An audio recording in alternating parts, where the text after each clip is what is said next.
வங்கிக் கணக்கை அப்டேட் செய்ய வேண்டும் என கூறியும், டெபிட் கார்டு, கிரெடிட் கார்டு புதிதாக கொடுக்கப்பட உள்ளதாக தெரிவித்தும் ஓடிபி எண்களை பெற்று மோசடி செய்த சைபர் கிரிமினல்கள் தற்போது ஆதார் அட்டையை பயன்படுத்தி நூதன முறையில் வங்கிக் கணக்கிலிருந்து பணத்தை சுருட்டும் செயல்கள் அரங்கேறி வருகின்றன.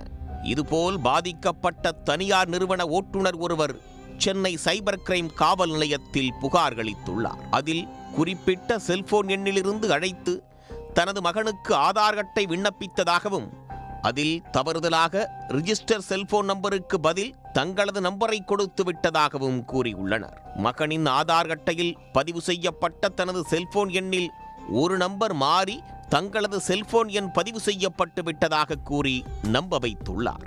மேலும் தன்னை நம்புவதற்காக மகனின் ஆதார் விண்ணப்பத்தையும் பேசும் நபரின் ஆதார் அட்டையையும் வாட்ஸ்அப்பில் அனுப்பி வைத்துள்ளார். தற்போது மகனின் ஆதார் அட்டையில் தவறுதலாக பதிவு செய்யப்பட்ட செல்போன் எண்ணை மாற்றுவதற்கு விண்ணப்பிப்பதாகவும், அதற்காக தங்களது செல்போனுக்கு வரும் ஓடிபி எண்ணை தெரிவிக்கும்படியும் அவர் கூறியுள்ளார்.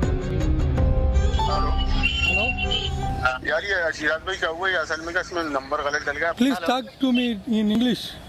Yes, sir. Abdul Rahman's father. Okay. I apply a new Aadhaar of Abdul Rahman. Okay. But by mistaken, the operator entered wrong mobile number. I have to update. What? You go to the nearest police station and make me a video call. I'm talk to the police person, and after that I will help you. Otherwise, I don't help you. I'm sorry. அந்த நபர் போபாலில் இருந்து பேசுவதாக கூறியதோடு ஹிந்தியில் பேசியுள்ளார். தமக்கு ஹிந்தி தெரியாது, ஆங்கிலத்தில் பேசுங்கள் என்று ஓட்டுநர் தெரிவித்துள்ளார். உடனே ஆங்கிலத்தில் பேசியுள்ளார். தேவையில்லாமல் ஓடிபி பகிரக்கூடாது என காவல்துறை எச்சரித்திருப்பதை ஓட்டுநர் சுட்டிக்காட்டியதோடு அருகில் உள்ள காவல் நிலையத்திற்கு சென்று வீடியோ கால் செய்யும்படியும் அறிவுறுத்தியுள்ளார். அதன்படி அந்த நபரிடமிருந்து வீடியோ கால் அழைப்பு வந்துள்ளது. காவல் நிலையத்திலிருந்து பேசுவதைப் போன்று காட்டிக்கொண்ட அவர் சீருடையிலிருந்த ஒருவரையும் கை நீட்டி காட்டியுள்ளார். உடனே ஓட்டுநர் செல்போனை காவல் ஆய்வாளரிடம் கொடுக்கும்படி கூறியதும் உஷாரான அவர் இணைப்பை துண்டித்து விட்டார்.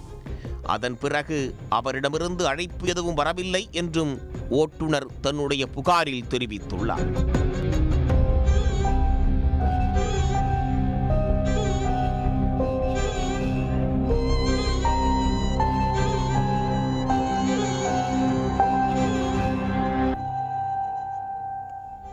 மோசடி நபர் பேசிய ஆடியோ, வீடியோ மற்றும் போலி ஆவணம் ஆகியவற்றையும் சைபர் கிரைம் போலீசிடம் ஓட்டுநர் தாக்கல் செய்துள்ளார். ஆதார் அட்டை விண்ணப்பிக்கும் போது செல்போன் நம்பரை தவறுதலாக பதிவு செய்து விட்டதாக கூறி மோசடி செய்ய முயற்சிக்கும் கும்பலிடம் எச்சரிக்கையாக இருக்கும்படி பொதுமக்களை சைபர் கிரைம் போலீசார் எச்சரித்துள்ளனர்.